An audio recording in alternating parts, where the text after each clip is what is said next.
Why did you break my car window?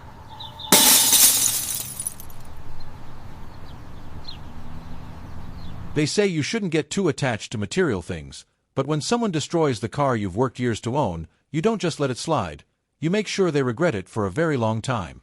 My pride and joy was a $100,000 Lotus Emira, the car I had dreamed about since my early 20s, staying up late watching videos of its raw, throaty exhaust note and imagining the day I could finally wrap my hands around that steering wheel. It took 4 years of disciplined saving, no vacations, no impulse splurges, just grinding through life in an old Corolla that was practically begging for retirement. When I finally rolled into my quiet HOA-controlled cul-de-sac in that matte silver beauty, the way heads turned made every sacrifice worth it. My buddy Jake came jogging out, phone recording, shouting in disbelief that I'd actually done it. We stood there admiring the sleek aerodynamic curves, the deep growl of the engine, and for a moment, life felt perfect. But not everyone thought so. Enter Rita, not the HOA president, just an overzealous board member in her mid-50s with too much time and way too much attitude. Bleached bob, sharp suits like she lived in a tax office, and a stare cold enough to freeze paint. She stopped at the edge of my driveway, arms folded, sunglasses low, judging my car like it personally offended her ancestors. I nodded politely. She turned and walked away without a word. Then came the games. For 2 weeks, she circled in her Prius, scribbling notes, pretending to inspect sidewalks and trash cans like some self-appointed detective. Finally, she showed up at my door, clipboard in hand, and said word for word, "Your car is too loud, it lowers property values, and it ruins the neighborhood aesthetic. Replace it with something cleaner. A Tesla would be preferable." I almost laughed in her face. I'd read the HOA bylaws from cover to cover. Nothing in there banned sports cars. I was respectful, never revved unnecessarily, never blocked driveways. I was the model neighbor. But she didn't stop. Weeks went by and my Emira stayed put, purring gloriously every morning. Then came the night everything changed. After an HOA meeting at Rita's house, which she conveniently skipped, I came home to find a nightmare. Red spray paint across my rear window. I warned you. All 4 tires slashed. Both side mirrors snapped clean off.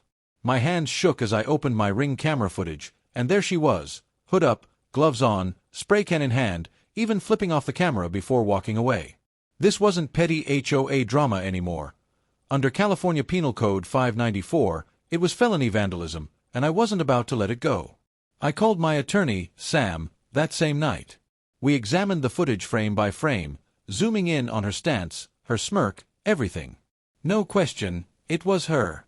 The damage tally crushed me $800 for Pirelli P0 tires, $1, $200 for both mirrors, $6, $500 for specialized paint correction, plus $2, $000 for a rental car. Total, over $11, $500. Sam explained I could recover everything under California Civil Code 3333, and because the damages exceeded $400, we'd go after felony charges too. But before the legal wheels started turning, I wanted the community to see who she really was. The next HOA meeting was my moment. Rita sat there with her arms folded like she was presiding over world peace. Halfway through new business, I stood up, plugged in my laptop, and hit play. Silence swept the room as the footage played on the wall, Rita leaning in with a spray can, slashing my tires, then walking away like she was pruning flowers. She stammered, "That's edited. This is harassment." I was protecting the community. But the murmurs of disbelief drowned her out. Then Sam spoke from the back. Under California law, this is felony vandalism.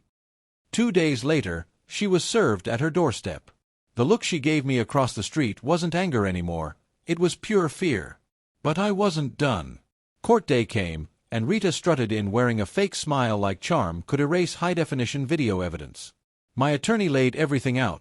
The footage, the estimates, her HOA notes demanding I get rid of my car. The judge didn't mince words. Using your HOA position as an excuse to commit felony vandalism is unlawful and a gross abuse of trust.